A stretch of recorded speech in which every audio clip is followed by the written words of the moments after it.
Hey everyone, and welcome back to Cruising with Matthew. In this video, I'm going to give you a tour of our Yacht Club Deluxe Suite on board MSC Virtuosa, so I really hope you enjoy this video.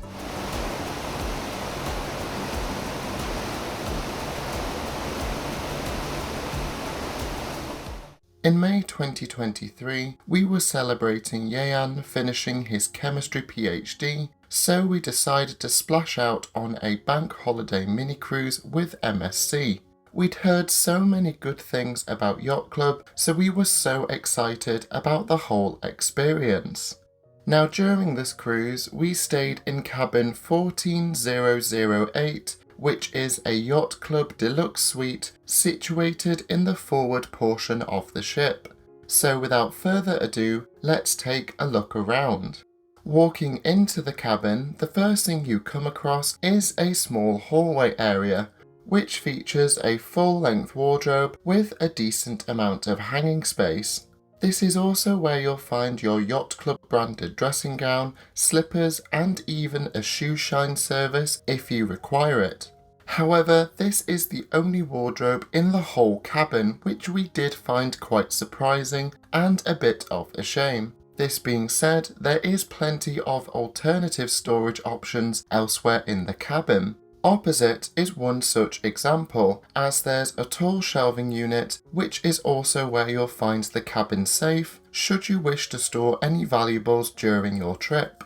Nearby, there's the bathroom, which certainly felt spacious and luxurious. This included a really powerful shower with a waterfall shower head, which was a nice touch. It was also nice to see that the shower had a glass shower screen because, as you know, I'm not a fan of the fabric shower curtains. The sink area is extensive with a marble countertop as well as two shelves. This is where you'll find a variety of MSC toiletries. If you have any bulky items, these can go underneath the sink itself, as there were several shelves here too, which should help avoid the bathroom getting too cluttered. Another nice touch is the inclusion of a makeup mirror above the towel rail, which I imagine would be a handy feature should you require it. Moving into the main portion of the cabin, the first time you see this area, you really get a wow factor moment.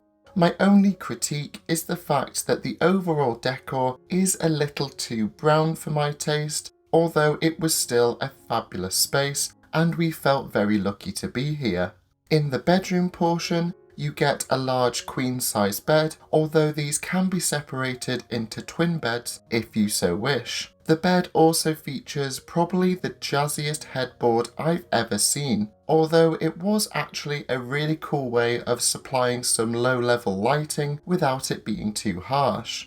The bed itself was super comfortable, and I was impressed to see that Yacht Club guests even have their own pillow menu. However, for us, we were happy with the ones we were given. Each bed has its own bedside table, which had ample amounts of space, with two deep drawers underneath for any items that you may need by the bedside. Above it, there's a rather funky bedside lamp, which had a USB socket integrated into it. You'll also find a small reading light should you want to read without disturbing your fellow cabin mate. Near to the bed itself, there's a large mirror, so you can make sure you look just right before heading out of your cabin for the day. Next to it, you'll find one of two pieces of themed artwork in this cabin, and I really enjoyed these as it helped tie in the music theming which runs throughout the entire ship. Nearby, you'll find a large countertop which runs along a large portion of the cabin. This houses numerous cabin amenities, including some fantastic tea and coffee making facilities. In addition to your standard kettle, you even get your own Nespresso coffee machine, which I loved as I always enjoyed having a cup of coffee on the balcony each morning. If you prefer, there's also still and sparkling bottled water supplied here, which is complimentary for you to use. Next to it, you'll also find Zoe, which is MSC's answer to an Alexa device, but it didn't seem in use during our cruise, so I can't comment on this all that much, I'm afraid. Nearby there's the cabin's telephone should you wish to make any calls throughout your cruise, although do note that if you ring anywhere beyond the ship, this will incur a significant extra charge. Above, you'll find a large smart television which offered a variety of TV and movie channels, as well as supplying information about your cruise like weather, navigation and things like that. Next to the television, you'll find the room service and breakfast menus here too.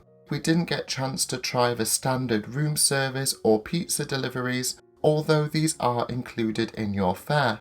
However, we did get a chance to try breakfast one morning, and we were really impressed with the extensive selection of food on offer.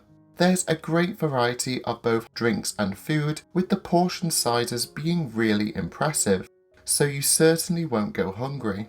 Moving further along the countertop, you'll find the cabin's mini fridge, which was well stocked with a variety of alcoholic and non-alcoholic drinks. These are all included in your fare and are topped up daily, with the opportunity to customize your drinks choices if you so wish. At the start of your cruise, you're also given a complimentary bottle of spirit, one per person. If you want any glasses for your minibar drinks, these can be located underneath the tea and coffee making facilities and include several glasses and an ice bucket which can be topped up by your butler at your request. Next to the mini fridge, there's a large set of shelves. These offer a good amount of storage space and definitely helped compensate for the lack of wardrobe space elsewhere in the cabin. In terms of electrical outlets, in addition to the USB sockets which are found in the bedside table lamps, there's also 2 American and 2 European plugs, as well as another USB slot, all of which can be found on the countertop. Therefore, you may need to bring some adapters, especially if you're sailing from the UK. Moving into the lounge area, the counter gives way to a good sized vanity desk which has a small stool and bin underneath. There's also a hidden drawer below the desk where you'll find the cabin's hairdryer, as well as information about laundry services should you require it during your cruise. Although do note, this is one of the few chargeable extras in Yacht Club. Turning around, we find a small glass coffee table which had the fanciest fruit bowl I've ever seen on a cruise ship, to the point where I wasn't quite sure what some of the fruits even were. Here you'll find a sofa as well as 2 comfy chairs. The sofa can actually convert into a third bed, which I imagine would be ideal if you were a small family or a group of friends travelling together. Finally, we'll step out onto the balcony. This was fairly narrow but quite long, so it still offered a generous amount of space for the 2 of us. In terms of furniture, there's a table and 2 small chairs, and we use this spot a fair bit, watching the sail out of Southampton and watching the lunchtime sail into Cherbourg. There was a support beam in our balcony, but it didn't obstruct our view at all, as there was plenty of space either side of it, so it didn't bother us one bit, and we really enjoyed sitting here and just taking in the views.